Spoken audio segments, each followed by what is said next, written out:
Hi, and welcome to Experience Points by University XP. On Experience Points, we explore different ways we can learn from games. I'm your host, Dave Eng from Games-Based Learning by University XP. Find out more by going to universityxp.com. On today's episode, we'll learn from John Spike. Dr. John Spike is an educator and innovator who blends technology, creativity, and learning. He started as a high school English teacher and now works at the University of Wisconsin-Whitewater, helping future educators and professionals use technology with confidence. He holds a PhD in instructional technology where he focused on VR-based collaborative learning. John is also the CEO of GameStormers EDU, the company behind the educational games GameStormers and Doomscroll, both finalists at the GE Learning Game Awards. He's a national speaker on games-based learning and immersive ed tech. John, welcome to the show. Yeah, Dave, thanks so much for having me. I'm excited to be here and chat with you. Great. Glad to have you here again, John. I know that you've been part of the Games-Based Learning Virtual Conference in the past, so I'd really just like to jump into this at the very beginning and talk about you, your background, and your work with a little bit more about your career pivot origins. So my first question is, what sparked your interest in designing educational games like GameStormers and Doomscroll? Yeah, I will say it first started with using games in my own practices. So I would use games in my teaching, starting out in high school, English language arts. So a lot of times I'd use a game as a companion to maybe the text we were reading and analyzing. So pairing games that worked well, like pairing the game spent with To Kill a Mockingbird to help Mhm. understand the perspectives of why someone maybe, their pride prevents them from taking, a gift or, a loan from someone else in the context of the story. Sometimes games and simulations can help us understand those perspectives. Mhm. And then when I moved into kind of tech integration, helping people use commercial games, analyzing games as literature, something that we did with a game like Gone Home. We use Mhm. that in English language arts to analyze it like reading a story. Mhm. And then I got really into board and card games. And some friends of mine, were passionate about them. We'd have game nights, and I got really into actually kickstarting games. So Mhm. going to crowdfunding and kickstarting indie game designers' games because you got invested in their story. Mhm. And so then I kind of said to myself, it'd be really fun to, develop a game and kickstart one when I had a good idea. And Game Stormers, our first game that we released through GameStorm EDU, was Mhm. kind of this aha of what if there was a game that helped students and teachers develop their own game ideas. And so Mhm. it was a game where you came up with basically a 5 card game narrative. Yeah. And so, kind of had the genesis, the idea, iterated on it, got it to a point, through play testing with students, teachers, just regular game players, where I felt comfortable, taking it to crowdfunding, Mhm. and got funded and then released that game in 2023. Mhm. So that was one step. And then after that, I kind of said, I enjoyed that process, kind of scratched an itch of creating and writing and developing that I have as an educator. And another idea came along of how do we talk about, kind of the tough topic of social media literacy in an Mhm. engaging way. And so Doom Scroll was a game designed out of how do we help students understand, how we as consumers of social media are being kind of catered to, we're being manipulated. And Doom Scroll, that whole game is the students actually are the social media company trying to do these same tactics to Mhm. these unwitting users in the game. So they kind of get a sense of, oh, here's what's being done to me. How can I be more self-aware of it? So yeah, what sparked my interest was challenges of, could I develop a game where you are storytelling, Mhm. and then Doom Scroll was, can we develop a game, where students are understanding social media literacy? Mhm. And currently iterating on a game that asks the question of how can we take the best elements of like fantasy sports and drafting and turn Mhm. those into an educational experience. So that's the current project I'm working on. And it also kind of nicely wraps up kind of the trilogy because these games are all kind of in the same world. So, I know film and books, oftentimes the trilogy is kind of the narrative structure. And so that's kind of been my game design trilogy too. So yeah, that's, I think, the big piece is just it came out of my own passions and education and games and game design kind of coming together. I see. Wow, thanks, Sean.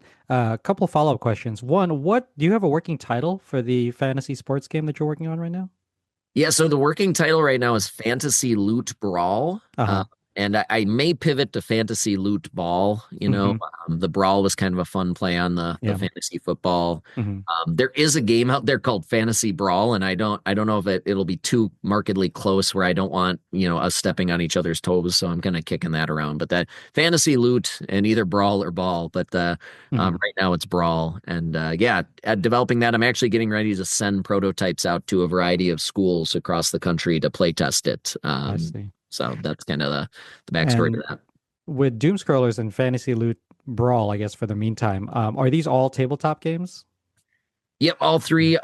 are specifically, yeah, meant to be board and card games or Hmm. tabletop games. And I guess the closest to like the digital version is I usually put kind of our prototypes on Tabletopia, Hmm. an online platform for playing games. Hmm. So that's kind of the closest it comes to kind of that digital overlap. But yeah, nothing where it's strictly app based or anything like that or web I based. see. Yeah. Mm. I know that we had connected on this originally before because I am a somewhat lucrative Kickstarter backer myself. I think I have like between 300 and 400 like backed projects on Kickstarter. So I know the feeling and I know the impetus for people to want to back things on Kickstarter, especially like tabletop games, because there's definitely that FOMO effect.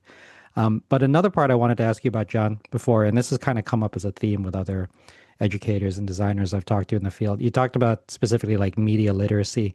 Um, do you have like a philosophy or background on like analyzing games as a type of media in the same way we, like educators would analyze like film or books or literature in that way? Because I feel like there's a disconnect. I still approach games like it's a piece of media to analyze and criticize, but I kind of wanted to get your take on it too. Yeah, I think it really depends too. How I analyze it a lot of times depends on how the actual publisher or designer, author, has approached it. Hmm. When we critically analyze, some games that are more of like they call them like walking simulators if you're talking about a Yeah. video game. Some of Hmm. those are actually structured very much like you're unfolding a narrative, and they Hmm. maybe have designed the game to kind of encourage you to go down a path. You Yeah. might have some autonomy and agency to make some decisions that might change how the order of the narrative, but you're Hmm. probably going to get a somewhat structured narrative. And then some games are very much like you are the agent deciding how this narrative plays out. Mm. Um, with tabletop and board and card games, sometimes it's more of like you are, either, you know, getting a persona that you're taking on. Hmm. Maybe everybody in the game has the same persona. Maybe you have slightly different personas that change your play style. Hmm. I think that all changes how we interpret the experience. Hmm. So to overlay like a specific approach or process, it really depends, I think, heavily on how that experience has been designed. And some align a little bit more with our traditional media that we analyze, like film, like books, short stories, and even things like songs. But others, I think, definitely, rely on maybe a more specific approach because of the way they were designed, being really lending itself to just let's break down and talk about Hmm. why they've given you that particular perspective, what decisions you made as an agent of the game. And I think that's what makes games and analysis a lot different is because you do typically, unless the game is so structured where you're on one ride and you're Hmm. going this one path, you really dictate a lot of how you're going to interpret the world because you've got that call to make versus a film or a book taking you on a specific journey. I see. Yeah, that's really interesting. I think that that approach to agency and interpretation is really useful, and I think really applicable from like an educator and a learning perspective. But that goes into my second question here, which is on mechanics meeting storytelling. So going back originally to your first project, Game Stormers, how specifically does Game Stormers turn creative storytelling into like a structured, competitive game experience? Yeah, I think Game Stormers was really inspired by some of my favorite games involve you getting some creative constraint. You're given maybe a few cards, you're given a few prompts, you're rolling dice and given a few different scenarios, and you really, as the player, have been asked to fill in the gaps and Hmm. connect these ideas. So there's a variety of games out here like Snake Oil or Silicon Valley Startups Yeah. where you take these prompts you're given and maybe you make a few selections out of the stimuli you're given, and then you kind of pitch maybe to a judge, or you're trying to Hmm. impress the other players. And I loved that design because it's very intimidating to turn to someone and say, hey, just make up something on the spot. Hmm. Take this blank piece of paper and fill it with a story. But if you give people some little creative starters, it's really fun to see what they do with it. And so Hmm. Game Stormers at its core is players either during the full game are acquiring a variety of cards that fit into the kind of game narrative they're writing Hmm. or creating or designing, or in the party version, they're dealt out multiples and they kind of whittle it down to the kind of their core narrative story that they're creating. And then, yeah, in the party version, impressing a judge, in the full version, impressing the whole slew of game players. Hmm. So I've always been fascinated by that. I just didn't think there was a game that really married a variety of things. Number Hmm. one, Game Stormers has this beautiful art on each card. So as you're developing your kind of narrative, you can use the art to kind of help you prompt and deliver your story. Hmm. A lot of other games are just there's a word stimuli, Hmm. just this kind of word or phrase that kind of helps you along. Ours is the art, the text, being part of that stimulus, and then your own kind of interests and backgrounds being kind of another pool to draw from. Hmm. So I think that's what sets us apart. We have, over 140 unique pieces of art in our game Hmm. that are everything from kind of the items in your game, the nouns, the who's in your game, the where are Hmm. you basing your game, and what can you use in your game.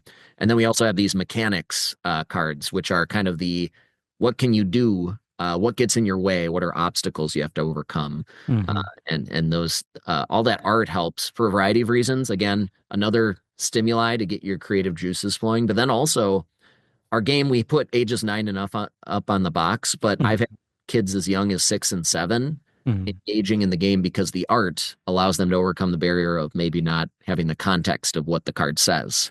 Hmm. Um, a good example is we have a chariot card, and a 6-year-old might not know a chariot, but I had a 6-year-old look at it and go, "Oh, and in my game, there's a magic wagon that you can Hmm. use to time travel." And so this particular 6-year-old said, "Oh, that looks like a fancy wagon. It's magical. This is the next part of my story." I And see. so that's kind of another way it kind of breaks down barriers when you have beautiful art as a stimuli, in Hmm. addition to just cards with words on them too. So yeah, that's I think how turned it into more of a structured storytelling is using the art and the domain in kind of context of the words, Hmm. and the whole essence of the game is a 5 card narrative.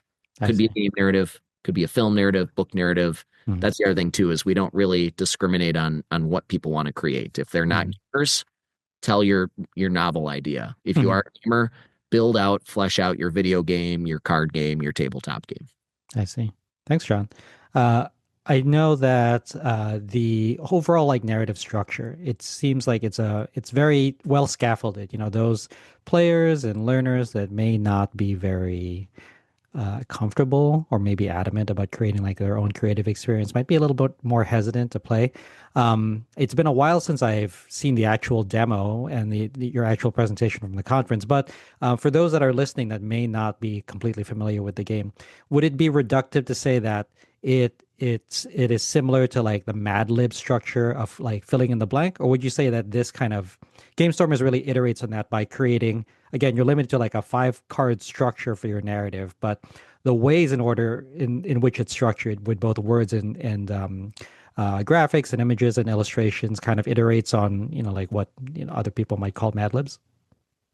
Yeah, I think that's a good analogy is like there's a Mad Lib structure, but you don't have to follow this specific flow. So Ah. we give you a slot for what's your overall storyline to your Mhm. game, what's your subject.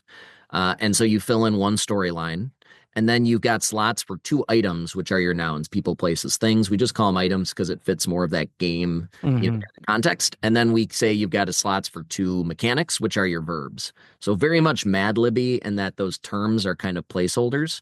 And the reason we went with those terms rather than noun, verb, subject is because number one, it kind of subtly teaches game design Mhm. about what are the things in your game, what are the mechanical things that could happen, and seeing that a lot of these in games are analogous.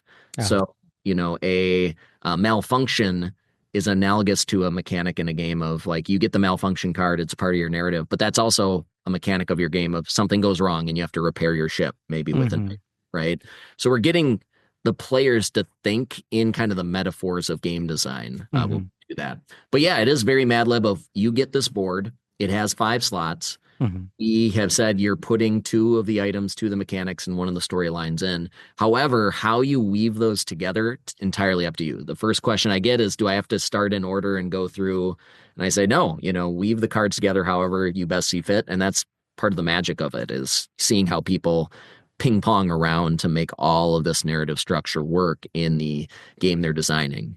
So that's, yeah, very much Mad Lib Mm-hmm. to provide scaffolding and structure, but then very much opposite of Mad Lib of you take us on the journey in the order that makes sense for your narrative. I see. Great. Thank you, John. I appreciate the insight there. That actually pivots into my third and last question, which is on designing with purpose. And I know that using and creating a game for teaching and learning it's very difficult. One, I think creating games are just difficult in its own right.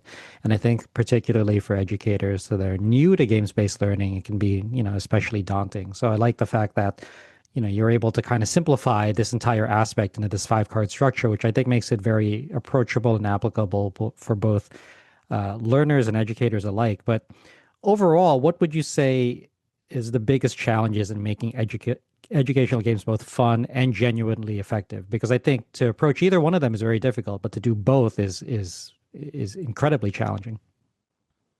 Yeah, I think the first piece that is absolutely crucial, and this comes from somebody who's played educational games as a student. This is coming from someone who's tried to design them, or use educational games, in the classroom. The first thing to say is that our students are no fools. They can pick up when somebody is just trying to disguise, a pretty standard lesson lecture concept and try to put on some frills to it to make it feel as though it's a game. Uh, Hmm. and so the number one thing when designing a game that could be used in education is you have to start with does this just stand alone as an enjoyable experience as a game? Is this Hmm. something that somebody would genuinely pick up and pull out on a Saturday night and play? Regardless of whether they pull it out on a Tuesday morning in class, is it something that genuinely, yeah, this is something that somebody would choose to do. Hmm. And so our early playtesting, I never start playtesting with teachers and students. I start playtesting with just gamers, just Hmm. like casual games and every now and then, have a family or friends board game night, have them play it and just get a sense of is this just something that plays well as a standalone game. Hmm. So that's my initial play testing. I also just play test to see is it balanced? Is it, is there too much downtime? Is it, too much decision making, happening, too little? Hmm. And so you get ironed out of is this a game that just people would select and pull off the shelf? And then from there you start looking at okay, does this now align with some of the key aspects of what we're doing in our classrooms? And is there a way to continue to refine it and hone it that it's a good fit for classrooms without pulling away the essence of what makes it engaging and enjoyable, and gets people thinking critically, gives them that good kind of I think in the hobby they call it crunchy decisions where you're kind of Hmm. trying to math your way of am I making the best move to optimize my success and or Hmm. am I making the best move to impress people subjectively, that sort of thing. And so it's finding a balance with all that. And I think the other thing that I have the advantage of is coming from the education sphere. I know what our standards are. I know the Hmm. skills and objectives we're going for. So the aligning of games to those is not hard for me. Sometimes it's hard to crystallize that to others of, hey, this is really valuable. Here's why we see it. Here's how you can use it. And then also designing for a classroom limitations of it needs to play quickly.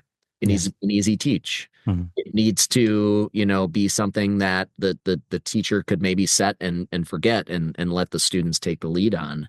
And it needs to be flexible. They might have 10 minutes, they might have 45 minutes. So can you Hmm. design a game that's flexible enough to meet those parameters and those scenarios? So I think that's some of the biggest challenges too, is your game really needs to be adaptable to the needs of that educator as well. So yeah, I think those are the big ones. Definitely designing for commercial fun first and foremost, Hmm. then aligning it, with education in meaningful ways and designing a game that just is practical to be used in the classroom, which is Right. very, very tough, to have a genuinely good game that's also adaptable. I Right. think those are the big, big challenges. Yeah, I think that having talked to other commercial game designers before, it's really all about that core loop. Like, is this thing that you're doing fun enough? And if it's not, then that's not a whole lot to build to continue building a game on. And then, per your point, you now also have to marry it with, like what are the specific learning outcomes you're teaching to? What is the educational outcome or something else? So it's very challenging. And I think that there's like, to your point, there's multiple ways that you can address it. You start out with that core loop, making sure that it's fun first, trying to connect it with learning outcomes. I know other educators that are trying to get into the game design sphere who are starting with, like I'm trying to teach X, Y, and Z, or this is the outcome for this student, and I'd like to create like a serious game around it. And then, they'll go down that path, but then they'll have to find something that is like indicative of the experience, like that they want their players and their learners to do. And I think it's really tough because it is like spinning multiple plates all at the same time and hoping that they all align. So I think for you, John, specifically, because you're able to get Game Stormers off the ground and successfully funded and produced and in the hands of educators and learners is a testament to your success. So congrats, John. Oh, thank you. Yeah, and I do want to shout out. We have a wonderful group of people who play test them. Hmm. So, we have educators, we have students who, give very, very direct feedback, and I mean that in the best way possible. Your play testers need to be honest with you, and I'll tell you what, elementary and middle schoolers are Hmm. really honest with you sometimes. And it's really Brutally great honest. because you need that data. I mean, if they as your main demographic who's going to be playing your game, if they Hmm. aren't enjoying it, if they're expressing frustration, you need to be able to address that and find a way to make these games click. And so yeah, it comes down to just, you know, educators believing in it and putting it in front of students to try out. Hmm. So thanks for joining us today, John. Where can people go to find out more about you online? Yeah, I think one of the best places is, shameless plug too, gamestormedu.com is our website. So you can see, how to get in touch with me. We've got a, contact us form there for me. I'm on, a lot of the socials as well, just under Jonathan Spike or John Spike. And then our GameStorm Edu LLC company too is on, all the major socials. But yeah, definitely encourage you to check out gamestormedu.com. And again, if you do have questions or inquiries about our work, feel free to reach out there. And then you can also learn more about Game Stormers, Doom Scroll, and we do have information up there about our upcoming game, Fantasy Loot Brawl, as well. So that's probably the best place. All right, sounds good. I will make sure that all of those links are included in the show notes. So thank you, John. Yeah, thank you, Dave. Really appreciate what you're doing here. I hope you found this episode useful. If you'd like to learn more, then a great place to start is with my free course on gamification. You can sign up for it at universityxp.com/gamification.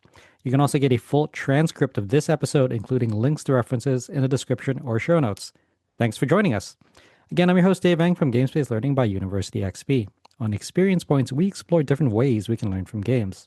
So if you like this episode, please consider commenting, sharing, and subscribing. Subscribing is absolutely free and ensures that you'll get the next episode of Experience Points delivered directly to you. I'd also love it if you took some time to rate the show. We live to lift others with learning, so if you found this episode useful, consider sharing it with someone who could also benefit. Also, make sure to visit University XP online at universityxp.com. University XP is also on Twitter and Blue Sky as University XP, and on Facebook and LinkedIn as University XP. Also, feel free to email me anytime. My email address is dave@universityxp.com. Game on.